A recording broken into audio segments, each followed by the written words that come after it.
ಮೊನ್ನೆ ಶಾಸಕರು ಸಾಗರ ಶಾಸಕರು ಹೇಳಿದ್ರು, ಅಬ್ಬಬ್ಬಬ್ಬಬ್ಬ ಏನು ಈಶ್ವರಪ್ಪ ಅವ್ರು ಚಿಗುರು ಬಿಟ್ಟಿದ್ದಾರೆ, ಹೋರಾಡ್ತಾ ಇದ್ದಾರೆ, ಮುಸ್ಲಿಮರಿಗೆ ಬೈಕೊಂಡು ಓಡಾಡ್ತಾ ಇದ್ದಾರೆ. ಮುಸ್ಲಿಮರಿಗೆ ಬೈಕೊಂಡು ಓಡಾಡಿಲ್ಲ ಸ್ವಾಮಿ.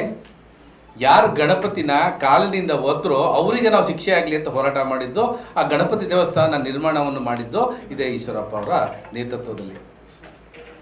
ಮನೆ ಶಾಸಕ ಕ್ಷೇತ್ರದಲ್ಲಿನೇ ಗಣಪತಿ ಮುಗಿಯುವಂಥ ಕೆಲಸ ಆಯಿತು. ಶಾಸಕರು ಏನು ಮಾತಾಡ್ತಿಲ್ಲ, ಅದನ್ನ ಹೋರಾಟವನ್ನು ನಾವು ತಗೊಂಡು. ಮಾಜಿ ಉಪಮುಖ್ಯಮಂತ್ರಿ ಕೆಎಸ್ ಈಶ್ವರಪ್ಪ ಅವರ ಬಗ್ಗೆ ಶಾಸಕ ಬೇಳೂರು ಗೋಪಾಲಕೃಷ್ಣ ಅವರು ಅವಹೇಳನಕಾರಿ ಹೇಳಿಕೆ ನೀಡಿರುವುದನ್ನು ರಾಷ್ಟ್ರಭಕ್ತ ಬಳಗವು ತೀವ್ರವಾಗಿ ಖಂಡಿಸಿದೆ. ಕೂಡಲೇ ಬೇಳೂರು ಗೋಪಾಲಕೃಷ್ಣ ಅವರು ಸಾರ್ವಜನಿಕವಾಗಿ ಕ್ಷಮೆ ಕೇಳಬೇಕು ಎಂದು ರಾಷ್ಟ್ರಭಕ್ತ ಬಳಗದ ಪ್ರಮುಖರಾದ ಮೋಹನ್ ಜಾಧವ್ ಆಗ್ರಹಿಸಿದರು. ಶಿವಮೊಗ್ಗದಲ್ಲಿ ರಾಷ್ಟ್ರಭಕ್ತರ ಬಳಗದ ವತಿಯಿಂದ ನಡೆದ ಪತ್ರಿಕಾಗೋಷ್ಠಿಯಲ್ಲಿ ಮಾತನಾಡಿದ ಮೋಹನ್ ಜಾಧವ್, ರಾಜಕೀಯ ಲಾಭಕ್ಕಾಗಿ ದೇಶದಲ್ಲಿನ ಎಲ್ಲ ರಾಜಕೀಯ ಪಕ್ಷಗಳ ನಾಯಕರು ಒಂದೇ ಹಂತದಲ್ಲಿದ್ದಾರೆ ಎಂದು ಬೇಳೂರು ಗೋಪಾಲಕೃಷ್ಣ ಹೇಳಿದ್ದಾರೆ. ಈಶ್ವರಪ್ಪನವರು ಇಂದಿಗೂ ಬಿಜೆಪಿ ಪಕ್ಷದ ನಿಷ್ಠಾವಂತ ನಾಯಕರಾಗಿದ್ದು, ಅವರ ರಾಷ್ಟ್ರಭಕ್ತಿ, ಹಿಂದುತ್ವ ಮತ್ತು ರಾಜಕೀಯ ಹೋರಾಟದ ಹಾದಿಯ ಬಗ್ಗೆ ಮಾತನಾಡಲು ಬೇಳೂರು ಅರ್ಹರಲ್ಲ ಎಂದು ಕಿಡಿಕಾರಿದರು.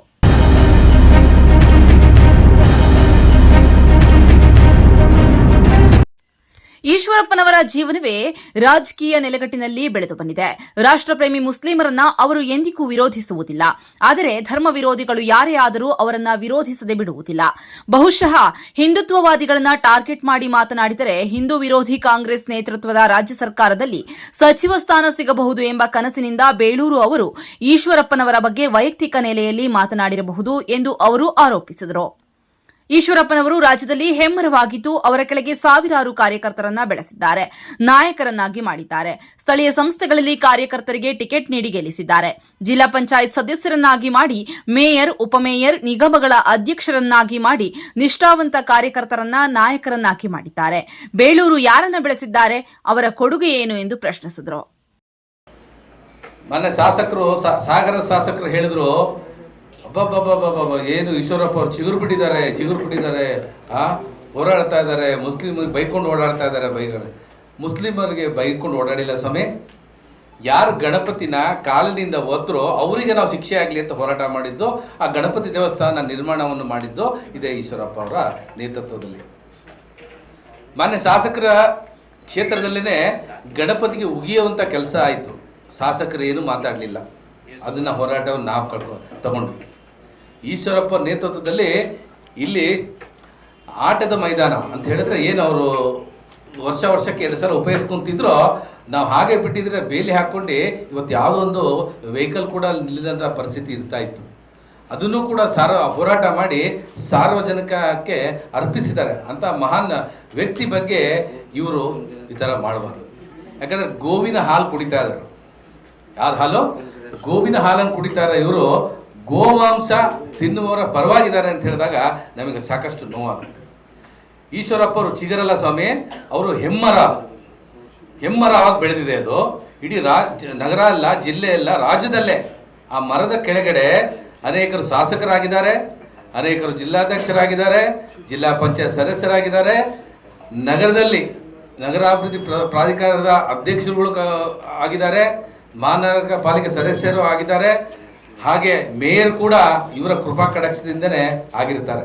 ಅದಕ್ಕೆ ಸಾಕ್ಷಿ ಪಕ್ಕದಲ್ಲಿ ನಮ್ಮ ವಿಶ್ವಾಸ್ ಅವರು ಪ್ರಪ್ರಥಮ ಬಾರಿಗೆ ಮಹಾನಗರ ಪಾಲಿಕೆ ಸದಸ್ಯರಾಗಿ ಆಯ್ಕೆ ಆಗಿದ್ದಾರೆ. ಈಗ ಇಲ್ಲಿ ಲಕ್ಷ್ಮೀ ಶಂಕರ ನಾಯ್ಕ ಅವರು ಕೂತಿದ್ದಾರೆ, ಅವರು ಕೂಡ ಉಪ ಮಹಾಪೌರರಾಗಿ ಸೇವೆಯನ್ನು ಸಲ್ಲಿಸಿರ್ತಾರೆ. ಅವ್ರು ಮೊನ್ನೆ ಬೆಳೆದ ರಾಜಕಾರಣಿ ಎಲ್ಲ ಯಾವುದೋ ಕೃಪಾ ಕಟಾಕ್ಷದಿಂದ ನಾನು ಬೆಂಗಳೂರಲ್ಲಿದ್ದೆ, ಇಲ್ಲಿ ಬಂದು ಏಕಾಏಕಿ ಸದಸ್ಯನಾಗ್ಬಿಟ್ಟೆ, ಆ ಥರ ಎಲ್ಲ ಆಗಿದ್ದವರು. 2 ಬಾರಿ ರಾಜ್ಯಾಧ್ಯಕ್ಷರಾಗಿದ್ದಾರೆ ಅವರು. ಒಂದು ಬಾರಿ ವಿಧಾನ ಪರಿಷತ್ತಿನ ವಿರೋಧ ಪಕ್ಷ ನಾಯಕರಾಗಿದ್ದಾರೆ, 3 ಬಾರಿ ಮಂತ್ರಿಗಳಾಗಿದ್ದಾರೆ, 1 ಬಾರಿ DCM ಆಗಿದ್ದಾರೆ. ಇಷ್ಟೆಲ್ಲ ಹಿನ್ನೆಲೆ ಇರುವಂಥ ವ್ಯಕ್ತಿನ ಇವರು ಈ ರೀತಿ ಮಾತಾಡಿದ್ರೆ ಖಂಡಿತ ನಾವು ಕ್ಷಮಿಸಲ್ಲ. ಅವರು ಕೂಡ ಕುರುಬ ಸಮಾಜದ ನಾಯಕರಿದ್ದಾರೆ. ನಮಗೂ ಈಗ ಕರೆಗಳು ಬರ್ತಾ ಇದೆ. ಏನು ಮಾಡ್ತಾ ಇದ್ದೀರಾ ನೀವು? ನಿಮ್ಮ ಕ್ಷೇತ್ರದಲ್ಲಿ ಇಂಥ ಒಂದು ನಾಯಕನಿಗೆ ಈ ಥರ ಅಪಮಾನ ಆಗಿದೆಯಲ್ಲ, ಇಲ್ಲ, ಅದಕ್ಕೆ ರಾಜ್ಯಾದ್ಯಂತ ಆ ಒಂದು ಸಮುದಾಯನೂ ಕೂಡ ಮುಂದೆ ಬೇಳೂರು ಗೋಪಾಲಕೃಷ್ಣ ಅವರಿಗೆ ಬುದ್ಧಿ ಕಲಿಸೋರಿದ್ದಾರೆ. ಅವ್ರ ಮನೆ ಮುಂದೆನೇ ನಾವೇನು 125 ಬಸ್ಗಳಲ್ಲಿ ಮೊನ್ನೆ ಹೋಗಿದ್ದು.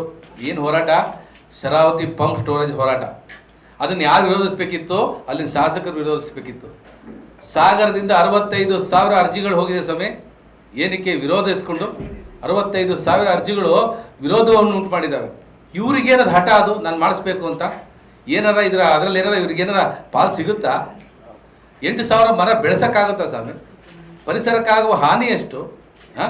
ಆ ಮಾರುತಿ ಗುರುಜಿಗಳು ಅವ್ರಿಗೂ ಬೆಲೆ ಕೊಡಲಿಲ್ಲದಾಗ ಮಾತಾಡ್ತಾರೆ. ಅನಂತಕುಮಾರ್ ಹೆಗಡೆ ಅವ್ರು ಎಂಥ ಹಿನ್ನೆಲೆಯದು ಹೋರಾಟ, ಯಾವನೋ ಅನಂತಕುಮಾರ್ ಹೆಗಡೆ. ಈ ಉಡಾಫೆಗಳು ಯಾರನ್ನ ಮೆಚ್ಚಕ್ಕೆ ಹೊರಟಿದ್ದೀರಿ ನೀವು? ಯಾರನ್ನ ಮೆಚ್ಚಕ್ಕೆ ಹೊರಟಿದ್ದೀರಿ? ಯಾರನ್ನ ತೆಗಳಿ ಯಾರನ್ನ ಮೆಚ್ಚಕ್ಕೆ ಹೊರಟಿದ್ದೀರಾ? ಈ ಜಿಲ್ಲಾ ಉಸ್ತುವಾರಿ ಸಚಿವ ಒಂದು ಖಾಲಿ ಇದೆ ಅಂತೇಳಿ ಅದಕ್ಕೆ ನಾವು ಟವಲ್ ಹಾಕೊಂಡು ಕೂತಿದ್ದೀರಾ ನೀವು? ಇವೆಲ್ಲ ಪ್ರಶ್ನೆಗಳು ನಮ್ಮ ಮನದಲ್ಲಿ ಹೇಳುತ್ತೆ ಸ್ವಾಮಿ. ಗವಿಸಿದ್ದೇಶ್ವರ ಸ್ವಾಮಿಗಳನ್ನು ಪ್ರಪ್ರಥಮವಾಗಿ ಶಿವಮೊಗ್ಗ ಕರೆಸಿದಂತಹ ದಾರ್ಶನಿಕರು ಅಂತಲೇ ಹೇಳ್ಬೋದು ಈಶ್ವರಪ್ಪರನ್ನು. ಯಾಕಂದರೆ ಎಷ್ಟು ಸ್ವಾಮಿಗಳು ಶಿವಮೊಗ್ಗಕ್ಕೆ ಬಂದು ಹೋಗಿದ್ದಾರೆ ಅಂತ ಹೇಳಿದ್ರೆ ಅದು ಈಶ್ವರಪ್ಪರ ಒಂದು ಧಾರ್ಮಿಕ ಭಾವನೆಯಿಂದ ಅವರು ನಡ್ಕೊಳ್ತಾ ಇರೋದು ರಾಜಕಾರಣಿ ಆಗಲ್ಲ, ಬರೀ ಸೇವಾ ಮನೋಭಾವದಿಂದ ಧಾರ್ಮಿಕ ಆಚರಣೆಯನ್ನು ಕೂಡ ಮಾಡ್ತಾ ಇದ್ದಾರೆ ಬಂಧುಗಳೇ. ಮತ್ತೋರ್ವ ಮುಖಂಡ ಈ ವಿಶ್ವಾಸ್ ಮಾತನಾಡಿ, ಗೋಪಾಲಕೃಷ್ಣ ಅವರು ತಮ್ಮ ಕ್ಷೇತ್ರದ ಜನರ ಜೊತೆ ನಿಲ್ಲುತ್ತಾರೋ ಅಥವಾ ಯೋಜನೆಯ ಪರವಾಗಿ ನಿಲ್ಲುತ್ತಾರೋ ಎಂದು ತಮ್ಮ ನಿಲುವನ್ನ ಸ್ಪಷ್ಟಪಡಿಸಬೇಕು. ಸಾವಿರಾರು ಕೋಟಿ ವೆಚ್ಚದ ಈ ಯೋಜನೆಯಿಂದ ತಮಗೆ ಏನಾದರೂ ಲಾಭದ ನಿರೀಕ್ಷೆ ಇರಬಹುದೇನೋ ಎಂಬ ಅನುಮಾನವನ್ನ ಸಾಗರದ ಜನತೆಯೇ ವ್ಯಕ್ತಪಡಿಸಿದ್ದಾರೆ ಎಂದರು.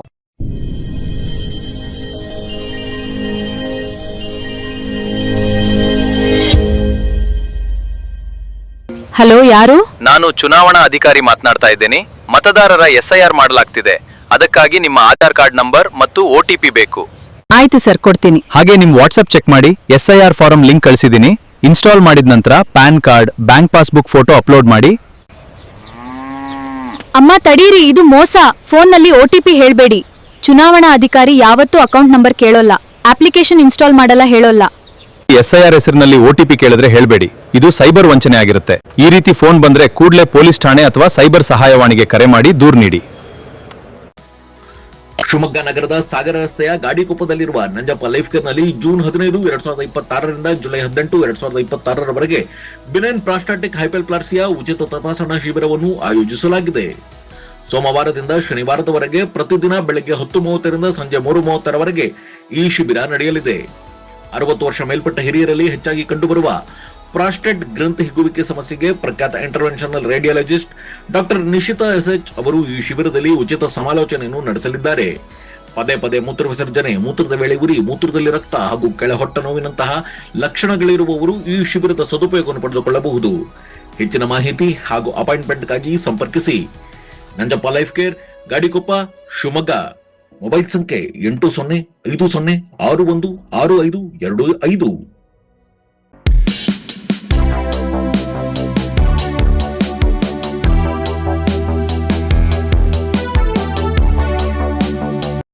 ಮಿತ್ರರೇ, ಏನು ಕಳೆದ 4 ದಿನಗಳ ಹಿಂದೆ ಬೇಳೂರು ಗೋಪಾಲಕೃಷ್ಣ ಅವರು ಒಂದು ಪತ್ರಿಕಾಗೋಷ್ಠಿಯನ್ನು ಕರೀತಾರೆ. ಆ ಪತ್ರಿಕಾಗೋಷ್ಠಿಯಲ್ಲಿ ಈ ರಾಜ್ಯ ಕಂಡಂಥ ಹಿರಿಯ ನಾಯಕರಾದಂಥ ಈಶ್ವರಪ್ಪನವ್ರ ಬಗ್ಗೆ ತುಂಬ ಹಗುರವಾಗಿ ಮಾತಾಡ್ತಾರೆ. ತುಂಬ ಬೇಸರ ಸಂಗತಿ ಅಂತ ಹೇಳಿದ್ರೆ ಅವರು ಬಂಗಾರಪ್ಪನವರ ಶಿಷ್ಯನಾಗಿ ಬೆಳೆದಿರ್ತಕ್ಕಂಥದ್ದು. ಯಾಕೆಂದರೆ ಧೀಮಂತ ನಾಯಕರಾದ ಬಂಗಾರಪ್ಪನವರು ಎಷ್ಟು ಹೆಸರು ಮಾಡಿದ್ರು ಅಂತ ಹೇಳಿದ್ರೆ ಪ್ರತಿಯೊಬ್ಬರು ಕೂಡ ಪ್ರೀತಿಸುವಂಥ ರಾಜಕಾರಣಿ ಬಂಗಾರಪ್ಪನವರು. ಅಂಥವರ ಒಬ್ಬ ಶಿಷ್ಯ ಆಗಿ ಇಷ್ಟು ಕೀಳ್ಮಟ್ಟದ ಹೇಳಿಕೆಯನ್ನು ಕೊಡ್ತಾರೆ ಅಂತೇಳಿ ಯಾರು ಕೂಡ ನಿರೀಕ್ಷೆ ಮಾಡಿರಲಿಲ್ಲ. ಈಶ್ವರಪ್ಪನವರು ಅಂತ ಹೇಳಿದ್ರೆ ಒಂದು ಹೋರಾಟದ ಹಾದಿಲ್ ಬಂದಿರ್ತಕ್ಕಂಥದ್ದು. ಯಾಕೆಂದ್ರೆ ಅವರ ಒಂದು ಬೆಳವಣಿಗೆನ ಇಷ್ಟೊತ್ತು ನಮ್ಮ ಜಾಧವ್ ಅವರು ಸಂಕ್ಷಿಪ್ತವಾಗಿ ಹೇಳಿದ್ದಾರೆ. ಹೇಗೆ BJPಯನ್ನು ಇಲ್ಲಿ ಕರ್ನಾಟಕದಲ್ಲಿ ಕಟ್ಟಲಿಕ್ಕೆ ಯಡಿಯೂರಪ್ಪನವ್ರ ಪಾತ್ರ ಇತ್ತು, ಅಷ್ಟೇ ಪಾತ್ರ ಈಶ್ವರಪ್ಪನವ್ರ ಪಾತ್ರ ಕೂಡ ಇತ್ತು. ಇಬ್ಬರು ಕೂಡ ಜೊತೆಯಾಗಿ ಅಂದಿನ ಕಾಲದಿಂದ ಸೈಕಲನ್ನು ತುಳಿಯೋದ್ರ ಮೂಲಕ ಅನೇಕ ಹೋರಾಟಗಳನ್ನು ಮಾಡೋದ್ರ ಮೂಲಕ ಈ ರಾಜ್ಯದ ಉಪಮುಖ್ಯಮಂತ್ರಿಗಳು ಆಗಿದ್ದಾರೆ, ರಾಜ್ಯದ ಅಧ್ಯಕ್ಷರು ಆಗಿದ್ದಾರೆ, ಕೇಂದ್ರ ಸಚಿವರು ಆದಂಥವರು, ಅನೇಕ ಸ್ಥಾನಮಾನಗಳನ್ನು ಪಕ್ಷದಲ್ಲಿ ಪಡೆದಂಥವ್ರು. ಕೇವಲ ಹೋರಾಟದಿಂದ ಮಾತ್ರ ಅದನ್ನೆಲ್ಲ ಪಡೆದಂಥವ್ರು. ಬೇಳೂರು ರೀತಿ ಬರೀ ಶೋಮ್ಯಾನ್ ಥರ ಆಗಿ ಕೂಲಿಂಗ್ ಗ್ಲಾಸ್ ಹಾಕ್ಕೊಂಡು ಒಳ್ಳೆ ವಿಗ್ ಹಾಕ್ಕೊಂಡು ಒಂಥರ ಶೋ ಮಾಡ್ಕೊಂಡು ಬಂದಂಥವ್ರಲ್ಲ ನಮ್ಮ ಈಶ್ವರಪ್ಪನವ್ರು. ಹೋರಾಟದ ಹಾದಿಲ್ ಬಂದಂಥವ್ರು. ಮಾತಾಡುವಾಗ ಸ್ವಲ್ಪ ಎಚ್ಚರಿಕೆಯಿಂದ ಮಾತಾಡಬೇಕಾಗುತ್ತೆ. ಯಾಕೆಂತೇಳಿ ಇವತ್ತು ಈಶ್ವರಪ್ಪನವ್ರಿಗೆ ಕೂಡ ಲಕ್ಷಾಂತರ ಜನ ಕಾರ್ಯಕರ್ತರಿದ್ದಾರೆ. ಅವಾಗಲೇ ನಮ್ಮ ಮೋಹನ್ ಜಾಧವ್ ಅವರು ಹೇಳಿದಾಗೆ ನಾವು ಕಾರ್ಪೊರೇಟರ್ ಆಗಿರೋದ್ರಿಂದ ಹಿಡಿದು ಸಾಕಷ್ಟು ಜನ ಪ್ರತಿಗಳನ್ನು ಬೆಳೆಸಿರ್ತಕ್ಕಂಥ ಶಕ್ತಿ ಈಶ್ವರಪ್ಪನವ್ರಿಗಿದೆ. ಇದೇ ಪ್ರಶ್ನೆನ ಬೇಳೂರವ್ರಿಗೆ ಕೇಳ್ತೀವಿ, ನೀವು ಯಾರನ್ನು ಬೆಳೆಸಿದ್ದೀರಾ, ನಿಮ್ಮ ಕ್ಷೇತ್ರದಲ್ಲಿ ನಿಮ್ಮ ಸಾಧನೆಯನ್ನು ಇದ್ರ ಬಗ್ಗೆ ಮಾತಾಡಿ ಸ್ವಾಮಿ. ಇವತ್ತು ರಾಜ್ಯದಲ್ಲಿ ಕಾಂಗ್ರೆಸ್ ಸರ್ಕಾರ ಇದೆ, ಹಿಂದುತ್ವದ ಬಗ್ಗೆ ವಿರೋಧವಾಗಿ ಮಾತಾಡಿದ್ರೆ ಇವತ್ತೆಲ್ಲ ನನಗೆ ಮಂತ್ರಿ ಸ್ಥಾನ ಸಿಕ್ಬಿಡುತ್ತೆ, ಆ ಒಂದು ಆಸೆಯನ್ನು ತಮ್ಗೆ ಇಟ್ಕೊಂಡಿದ್ರೆ ತುಂಬ ಭ್ರಮೆ ಅದು. ಯಾಕೆಂದರೆ ರಾಜಕಾರಣದಲ್ಲಿ ಏಳು ಬೀಳು ಇದ್ದಂಥವೆ. ಸಾಕಷ್ಟು ಜನಗಳನ್ನು ನಾವು ನೋಡಿದ್ದೀವಿ. ತುಂಬ ಈ ರಾಜ್ಯವನ್ನು ಆಳಿರ್ತಕ್ಕಂಥ ರಾಜಮನೆತನಗಳು ಇವತ್ತು ಹೆಸರುಗಳಿಲ್ಲ. ಯಾಕೆಂತ ಹೇಳಿದ್ರೆ ಧರ್ಮದ ವಿರುದ್ಧ ನಡೆದಂಥ ಸಂದರ್ಭದಲ್ಲಿ ಯಾರೂ ಕೂಡ ತಮ್ಮ ಹೆಸರನ್ನ ಶಾಶ್ವತಗೊಳಿಸಿರ್ತಕ್ಕಂಥದ್ದು ಇಲ್ಲಿ ನಾವು ಕಾಣಲ್ಲ. ತಮ್ಮ ಜೀವನಕ್ಕೋಸ್ಕರ, ಹಿಂದುತ್ವಕ್ಕೋಸ್ಕರ ಮುಟ್ಬಿಟ್ಟಿರ್ತಕ್ಕಂಥ ಈಶ್ವರ್ ಬಗ್ಗೆ ತುಂಬ ಹಗುರವಾಗಿ ಮಾತಾಡಿರೋದು ನಮ್ಮೆಲ್ಲರಿಗೂ ಬೇಸರ ತಂದಿದೆ. ಅಲ್ಲಿ ಕೇವಲ ನಾವು ಶಿವಮೊಗ್ಗದಿಂದ ಹೋಗಿರ್ತಕ್ಕಂಥ 5,500 ಜನ ಮಾತ್ರ ಅಲ್ಲಿ ಪ್ರತಿಭಟನೆಯಲ್ಲಿ ಭಾಗವಹಿಸಿರ್ಲಿಲ್ಲ. ಸಾಗರದ ಜನತೆಯೂ ಕೂಡ 1,000ಕ್ಕಿಂತ ಹೆಚ್ಚಿನ ಸಂಖ್ಯೆಯಲ್ಲಿ ಬಂದಿದ್ರು. ತಮ್ಮದೇ ಮತದಾರರು ಬಂದಿದ್ದಂಥದ್ದು. ಹಾಗಿದ್ರೆ ಅಲ್ಲಿರ್ತಕ್ಕಂಥ ಮತದಾರರಿಗೂ ಕೂಡ ನೀವು ಅವಮಾನ ಮಾಡ್ದಂಗೆ. ಸಾಗರ ಜನತೆ ಬಂದು ಪ್ರತಿಭಟನೆ ಮಾಡಿದ್ರು. ಆ ಮತದಾರರ ಬಗ್ಗೆ ನೀವೇನು ಹೇಳ್ತೀರಾ ಹಂಗಿದ್ರೆ ನಿಮ್ಮ ಮತದಾರರೇ ಕೂಡ ಆ ಒಂದು ಹೋರಾಟದಲ್ಲಿ ಭಾಗವಹಿಸಿದ್ದಾರೆ. ಯಾರಿಗೂ ಬೆಳೆದಿರ್ತಕ್ಕಂಥ ಒಂದು ಶರಾವತಿ ಪಂಚರು ತಮಗೆ ಯಾಕೆ ಬೇಕೋ ಅದನ್ನು ತಾವು ತಿಳಿಸ್ಬೇಕು. ಅವಾಗಲೇ ಮೋಹನ್ ಜಾಧವ್ ಅವರು ಅದು ಹೇಳ್ದಂಗೆ ಅಲ್ಲಿ ಜನತೆಯ ಪ್ರಶ್ನೆ ಅದು ತಾವೇನಾರು ಅದರಲ್ಲಿ ಪಾಲ್ದಾರರ ಅಂತೇಳಿ. ಈಗ ನಾವೆಲ್ಲ ಇತ್ತೀಚೆಗೆ ಕೇರಳದಲ್ಲಿ ನೋಡಿದ್ವಿ, ಭೂಕುಸಿತದಿಂದ ಆಗಿರ್ತಕ್ಕಂಥ ಪರಿಣಾಮವನ್ನು ಕಣ್ಣೆದುರುಗಡೆ ಇದೆ. ಈಗಾಗಲೇ ಮನುಕುಲ ನಾಶಕ್ಕೆ ಸಾಕಷ್ಟು ಪ್ರಕೃತಿ ವಿಕೋಪಗಳು ಆಗ್ತಾ ಇರೋದನ್ನ ಕಣ್ಣೆದುರುಗಡೆ ಕಾಣ್ತಾ ಇದೀವಿ. ಹಾಗೆ ಮುಂದಿನ ಒಂದು ವಿಕೋಪ ಆಗಬಾರ್ದು ಅನ್ನೋ ಕಾರಣಕ್ಕೆ ನಾವೆಲ್ಲರೂ ಕೂಡ ಇದನ್ನ ಒಂದು ತಡೆ ಹಿಡಿಲಿಕ್ಕೆ ತಾವೆಲ್ಲ ಹೋರಾಟ ಮಾಡಿದ್ದು. ಸುಮಾರು ಶಿವಮೊಗ್ಗದಿಂದ 125 ಬಸ್ಗಿಂತ ಅಧಿಕವಾಗಿ 5,500 ಜನಕ್ಕಿಂತ ಹೆಚ್ಚಿನ ಸಂಖ್ಯೆಯಲ್ಲಿ ನಾವು ಹೋರಾಟ ಮಾಡಿದ್ವಿ. ಆ ಹೋರಾಟಕ್ಕೆ ಅವರು ಪ್ರಶಂಸೆ ವ್ಯಕ್ತಪಡಿಸಬೇಕಿತ್ತು. ಯಾಕೆಂದರೆ ಇದು ಜನಪರ ಹೋರಾಟ. ಇಲ್ಲಿ ಯಾವುದೇ ರೀತಿಯಾದಂಥ ನಾವು ರಾಜಕಾರಣ ಮಾಡಿಲ್ಲ, ಜನಗಳ ಪರವಾಗಿ ಹೋರಾಟ ಅಂತ ಮಾಡಿದ್ದು. ಅಲ್ಲಿ ತುಂಬ ಹೆಸರು ಮಾಡಿರ್ತಕ್ಕಂಥ ಆ ಭಾಗದಲ್ಲಿ ಬಂಗಾರಮಕ್ಕಿಯ ಮಾರುತಿ ಗುರುಗಳು ಬಂದಿದ್ದಾರೆ. ಇವ್ರಿಗೆ ಹಿಂದುತ್ವದ ಬಗ್ಗೆನೂ ಒಳ್ಳೆ ಅಭಿಪ್ರಾಯ ಇಲ್ಲ, ಇರ್ತಕ್ಕಂಥ ಗುರುಗಳ ಬಗ್ಗೆನೂ ಅಭಿಪ್ರಾಯ ಇಲ್ಲ, ದೇವ್ರ ಬಗ್ಗೆನೂ ಮೊದಲೇ ನಂಬಿಕೆ ಇಲ್ಲ. ಯಾರೋ ಗುರುಗಳು ಬಂದಿದ್ರು. ಯಾಕೆ ಆ ಗುರುಗಳ ಹೆಸರು ಗೊತ್ತಿಲ್ಲ ಇವರಿಗೆ?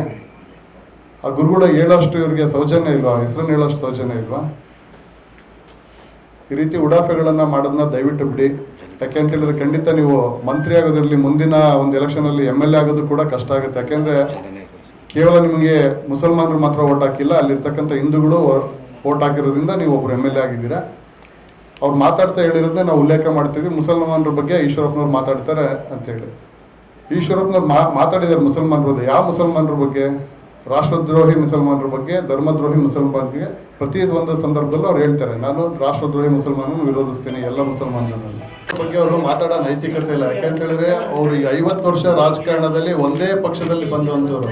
ತಮ್ಮ ಸ್ವಾರ್ಥಕ್ಕೋಸ್ಕರ ಯಾವುದೇ ಒಂದು ಪಕ್ಷ ಬದಲಾಯಿಸಿಲ್ಲ. ಯಾಕೆಂದ್ರೆ ಇದೇ ಬೇಳೂರವರು ಅವಾಗ BJP ಸ್ಥಾನಮಾನ ಬೇಕಾದಾಗ ಈಶ್ವರಪ್ಪನವ್ರ ಮನೆ ಬಾಗಿಲಾದಿರೋದನ್ನ ಅವಾಗಲೂ ಕೂಡ ನೋಡಿದ್ವಿ. ಅಲ್ಲಿ ಈಶ್ವರಪ್ಪ ಮೊದಲನೇ ಬಾರಿಗೆ BJPಯಿಂದ ಶಾಸಕರಾಗಿ ಅಲ್ಲಿಂದ ಲಾಭ ತಗೊಂಡು ಈಶ್ವರಪ್ಪನವ್ರಿಗೆ ಹೇಳ್ತಾರೆ BJPಗೆ ಬೈಯಲ್ಲ ಅಂತ. ಈಶ್ವರಪ್ಪನವ್ರು ಯಾಕೆ BJPಗೆ ಬೈಬೇಕು? ಅವ್ರು ಇವತ್ತು ಹೇಳ್ತಾ ಇದ್ದಾರೆ BJP ನಮ್ಮ ತಾಯಿ ಇದ್ದಾಗೆ ಅಂತೇಳಿ. ಹಾಗಿದ್ದಾಗ ಬೇಳೂರಿಗೂ ಅದೊಂದು ಸ್ವಲ್ಪ ಕೃತಜ್ಞತೆ ಇರಬೇಕಿತ್ತು. ಯಾಕೆಂದರೆ ತಮ್ಮ ರಾಜಕೀಯ ಭವಿಷ್ಯವನ್ನು ಕಟ್ಕೊಂಡಿದ್ದು BJPಯಿಂದ. ತಮ್ಮ ಒಂದು ಸ್ವಂತ ಇಚ್ಛೆಗೋಸ್ಕರ, ಸ್ವಾರ್ಥಕ್ಕೋಸ್ಕರ ಬದಲಾಯಿಸದಿರೋ ಪಕ್ಷಗಳೇ ಇಲ್ಲ.